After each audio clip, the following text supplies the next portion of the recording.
Hi అండి. అందరికీ నమస్కారం. ఈరోజు మరొక కథతో మీ ముందుకు వచ్చానండి. మారిన దంపతులు కదా. కథలోకి వెళ్ళిపోదామా? కథ ఏంటంటే, ఒక ఊళ్ళో రంగయ్య, రత్తయ్య అనే దంపతులు ఉండేవారు.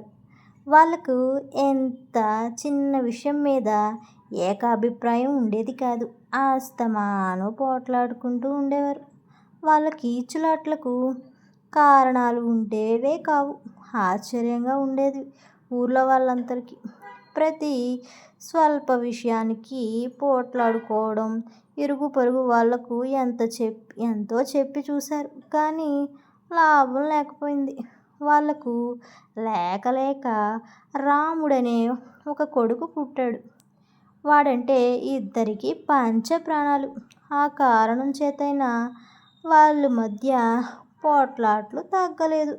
రాముడు పెరిగి పెద్దవుతున్న కొద్దీ వాడికి తన తల్లిదండ్రులు కీచులాటలు బొత్తిగా నచ్చుతూ ఉండేవి కావు. వాళ్ళను గురించి పరిహాసంగా చెప్పుకుని ఊళ్ళో వాళ్ళంతా నవ్వుకోవటం విని వాడు సహించలేకపోయేవాడు. వాళ్ళను ఏ విధంగా మార్చాలో వాడికి తెలియలేదు. 12 ఏళ్ల వయసులో వాడికి ఇదొక తీరని విచారంగా తయారైంది. వాడు పశువులను మేతకు తోలుకుపోయి అక్కడ కూడా ఈ విషయమే ఆలోచిస్తూ విచారంగా కూర్చుని ఉన్నాడు. ఆ సమయంలో వాళ్ళ ఊరి భూతవైద్యుడొకడు అటుగా వచ్చి, "ఏంరా బాబు, విచారంగా ఉన్నావు?" అని అడిగాడు. రాముడు తన తల్లిదండ్రులను పోట్లాట్ల గురించి ఆ భూతవైద్యుడికి చెప్పి, "బాబూ, వాళ్ళు అలా పోట్లాడుకుంటున్నంత కాలం నాకు ఈ విచారం ఉండేదే" అన్నాడు. "నాయనా, దిగులు పడకు. నీ తల్లిదండ్రులను మారిస్తే నువ్వే మార్చాలి. దానికి ఒక ఉపాయం ఉంది. చెబుతాను విను" అంటూ భూతవైద్యుడికి రాముడికి రహస్యంగా ఏదో చెవిలో చెప్పసాగాడు. ఆ సాయంత్రం పశువులను తోలుకుని ఇంటికి వచ్చేశాడు రాముడు. తల్లితో, "అమ్మా, నా చొక్కా ఉతికి ఆరేయమన్నాను పొద్దున్న. చెప్పాను కదా, ఉతికావా లేదా" అని గట్టిగా అరవసాగాడు. "నీకింత మతిమరుపేంటమ్మా? నీకో కొడుకున్న సంగతైనా నీ జ్ఞాపకం ఉందా లేదా" అంటూ ఇంత ఎత్తున ఎగరసాగాడు.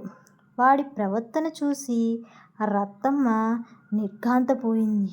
ఏనాడు తనను పల్లెత్తు మాట అనని కొడుకు ఏదో పనిగట్టుకు ఎందుకిలా ఎగిరిపడుతున్నాడో ఆమెకు అర్థం కాలేదు. పైగా వాడన్న మాట అబద్ధం. వాడు తనని చొక్కా ఉతకమని అనలేదు. వాడిలో ఈ మార్పుకు కారణం మరేదో అయి ఉంటుందని ఆమె సరుకులు తీసుకురావటానికి ఆ అంగడికి వెళ్ళింది. కొంతసేపటికి రంగయ్య పొలం నుంచి తిరిగి వచ్చి మూతి ముడుచుకున్న కూర్చున్న కొడుకును చూసి, "ఏంరా, ఏమిటి అలా ఉన్నావు? ఒంట్లో బాలేదా ఏటి?" అని అడిగాడు. "బాగాలేకేం? నలుగురి మధ్య తలెత్తుకుని తిరగలేకపోతున్నాను. కష్టంగా ఉంది నాకు" అన్నాడు రాముడు. "నీకు వచ్చిన తలంపులేమిటి?" అని తండ్రి మళ్ళీ అడిగాడు. "మంచి బట్టలు లేవు. ఎండాకాలంలోనూ వానాకాలంలోనూ ఉత్తికాళ్ళతోనే తిరగాలి. చెప్పులు లేవు. ఒకటిగా నొక్కి కొడుకును ఇలాగే చేసేసింది" అని రాముడు విసుక్కుంటున్నాడు. ఈ మాటలు విని రంగయ్య వెలవెలపోయాడు. రాముడు నోరు తెరిచి ఏనాడు ఏదీ అడిగి ఎరగడు. తండ్రితో ఏనాడు ఇలా నిట్టూర్పుగా మాట్లాడి కూడా ఎరగడు. ఇంతలో సరుకులు కొని రత్తమ్మ ఇల్లు చేరింది. తండ్రి కొడుకుల సంభాషణ ఆమె విన్నది. తండ్రితో కూడా వాడు మామూలుగా లేడు. ఆ రాత్రి భోజనాల దగ్గర కూడా రాముడు తల్లిదండ్రులిద్దరినీ తెగ విసిగించాడు. వాడు భూతవైద్యుడి సలహా అమలు చేస్తున్నాడు. వారం రోజులు గడిచాయి. రాముడు మామూలు మనిషి కాలేదు. రత్తమ్మ తన భర్తతో వీడికి ఏదో గాలి తగిలినట్టుంది, మంత్రం వేయిద్దామన్నది. మంత్రం వేయడం ఏమిటి, మందలించాలి అన్నాడు రంగయ్య. ఈ జవాబుకు మండిపడింది రత్తమ్మ. భూతవైద్యుడైతే మంత్రం వేసి క్షణాల్లో దెయ్యం వదిలిస్తాడు అన్నది రత్తమ్మ. వైద్యుడైతే గాని ఈ రోగం కనిపెట్టలేడు అన్నాడు రంగయ్య. ఇద్దరూ చచ్చేట్టు పోట్లాడుకున్నారు. చాలాసేపు పోట్లాడుకుని రాముడు నేను ఫలానా భూతవైద్యుడి దగ్గరికైతేనే వస్తాను అన్నాడు. ఎవరికి దగ్గరికి రాను అనకుండా వాడు ఏదో భూతవైద్యుడి దగ్గరికి వెళ్తానందుకు తల్లిదండ్రులు సంతోషించారు. వాణ్ణి తీసుకుని భూతవైద్యుడి దగ్గరికి వెళ్ళారు.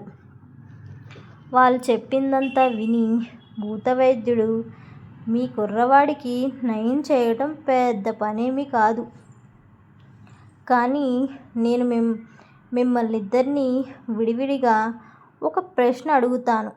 ఆ ప్రశ్నకు మీరు సరైన సమాధానం చెప్పిన తర్వాత మీ వాడికి పట్టిన దయ్యాన్ని క్షణాల్లో వదిలిపెడతాను అన్నాడు.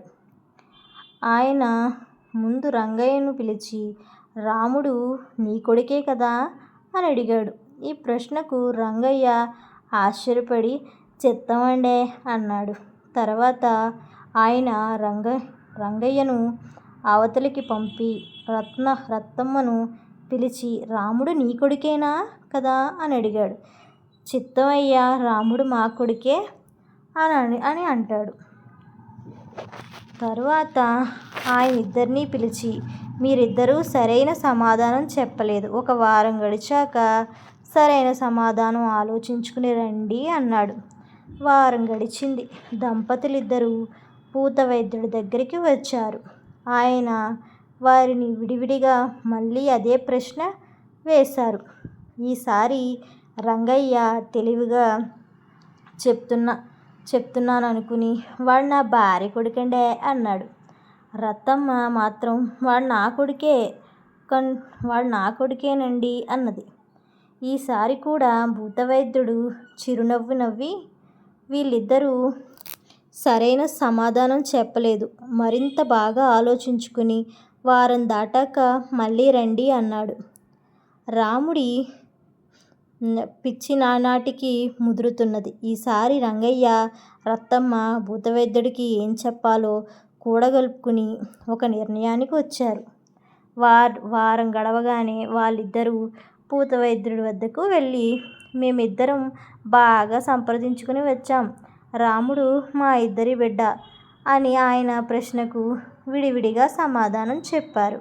భూతవైద్యుడు మనస్ఫూర్తిగా నవ్వి ఈసారి మీరు సరైన సమాధానం చెప్పారు, ఇన్నాళ్లకు ఈ దెయ్యం వదిలి మీరిద్దరూ కూడబలుక్కున్నారు. భార్యాభర్తలు ఒకరినితో ఒకరు సంప్రదించుకోకుండా ఒకరు చెప్తే జీవితం అంతా పోట్లాట్లే. రాముడికి ఏమీ లేదు, నా సలహా మీదనే వాడు నాటకం ఆడాడు. ఒకరి సంగతి ఒకరు ఆలోచిస్తూ సుఖంగా ఉండండి. రాముడి రత్నం లాంటి వాడు, మీరు మీ తగువులతో వాడికి సుఖం లేకుండా చేస్తున్నారు అని మందలించారు. రంగయ్య రత్తమ్మ ఈ దెబ్బతో గుణపాఠం నేర్చుకుని కోట్లాట్లు మాని ఒకరికొకరు సంప్రదించుకుంటూ సుఖంగా బతకడం నేర్చుకున్నారు. రాముడి ప్రాణం కుదుటపడింది. ఆ రోజు నుంచి అందరూ ఆనందంగా నివసించసాగారు. ఈ కథ ద్వారా మనం ఏం తెలుసుకోవాలంటే ఎప్పుడూ పోట్లాడుకోకుండా భార్యాభర్తలు ఇద్దరు ఒకే మాట మీద ఉండాలని మనకి ఈ కథ తెలియజేస్తుంది. నా కథ మీకు నచ్చినట్టయితే నా ఛానల్ను సబ్స్క్రైబ్ చేసుకోండి. ఓకే, అందరికీ నమస్తే. ఓకే, బాయ్ అండి.